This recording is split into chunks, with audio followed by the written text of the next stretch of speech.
नमस्कार, वक्त दुनिया के फटाफट बुलेटिन में आप सभी का स्वागत है और नजर डालेंगे आज के खास खबरों पर। G20 समिट में प्रधानमंत्री नरेंद्र मोदी ने कहा, पुराने विकास मॉडल संसाधन छीने, मोदी ने समावेशी विकास पर जोर दिया।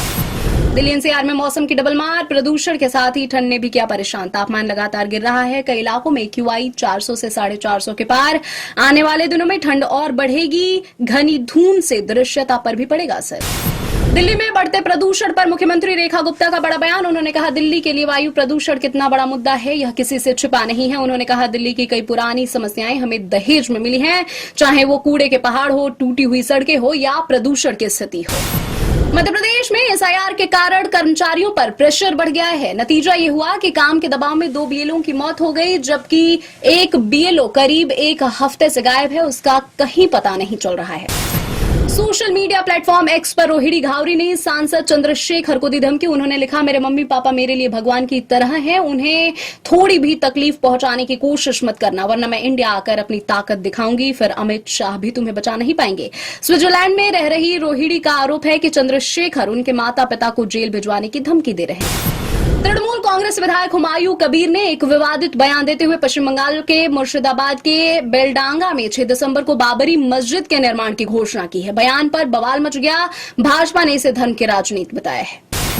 AIMIM चीफ असदुद्दीन ओवैसी ने बिहार में नीतीश कुमार सरकार को समर्थन देने की बात कही। कहा, सीमांचल क्षेत्र को मिलना चाहिए न्याय। ओवैसी की पार्टी के इस चुनाव में 5 विधायक जीते हैं। प्रधानमंत्री नरेंद्र मोदी ने शुक्रवार को दक्षिण अफ्रीका में भारतीय मूल के तकनीकी उद्यमियों और भारतीय समुदाय के सदस्यों के साथ बातचीत की। मोदी ने उनसे भारत के साथ अपने संबंधों को और गहरा करने का आह्वान किया। प्रधानमंत्री नरेंद्र मोदी शनिवार को दक्षिण अफ्रीका के जोहान्सबर्ग में आयोजित G20 शिखर सम्मेलन स्थल जोहान्सबर्ग एक्सपो सेंटर पहुंचे। दक्षिण अफ्रीकी राष्ट्रपति सिरिल रामाफोसा ने उनका गर्मजोशी से स्वागत किया। उत्तर प्रदेश के मुख्यमंत्री योगी आदित्यनाथ का जिलाधिकारियों को स्पष्ट निर्देश, कहा, घुसपैठियों की पहचान कर उन पर त्वरित और सख्त कार्रवाई करें। बेंगलुरु में 7 करोड़ रुपए की चोरी का खुलासा, पुलिस आयुक्त सीमांत कुमार सिंह ने बताया। ATM से नकदी की चोरी करने के मामले में 3 लोगों को गिरफ्तार कर 5.76 करोड़ रुपए जब्त किए गए। पुलिस का एक कांस्टेबल, CMS का पूर्व कर्मचारी और पैसे ले जाने वाले वाहन का प्रभारी चोरी में शामिल थे। दिल्ली पुलिस ने साइबर अपराध के खिलाफ एक विशेष अभियान के तहत दक्षिण पश्चिम दिल्ली में 42 लोगों को गिरफ्तार किया। इन लोगों पर धोखाधड़ी से जुड़े कई अंतर्राज्यीय मॉड्यूल में शामिल होकर पीड़ितों से 254 करोड़ रुपए से अधिक की ठगी करने का आरोप है।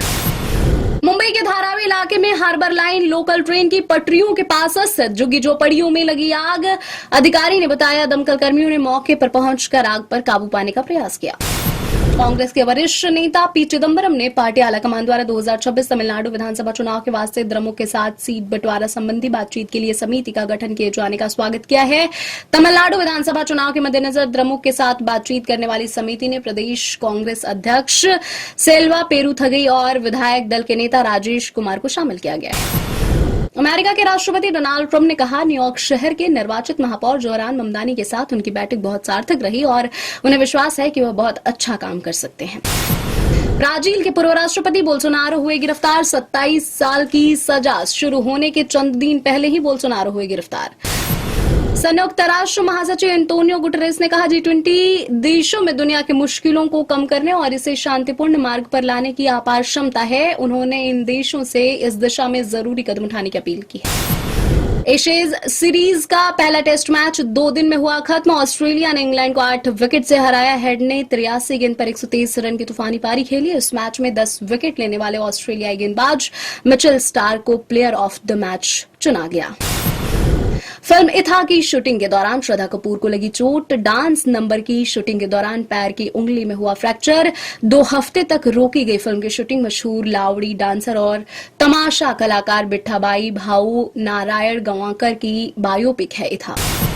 कार्तिक आर्यन के जन्मदिन पर रिलीज हुआ फिल्म तू मेरी मैं तेरा तू मेरी का टीजर में दिखा कार्तिक और अनन्या पांडे की जबरदस्त केमिस्ट्री। समीर विद्वान कर रहे हैं फिल्म का निर्देशन। क्रिसमस के मौके पर 25 दिसंबर को रिलीज हो गया फिल्म।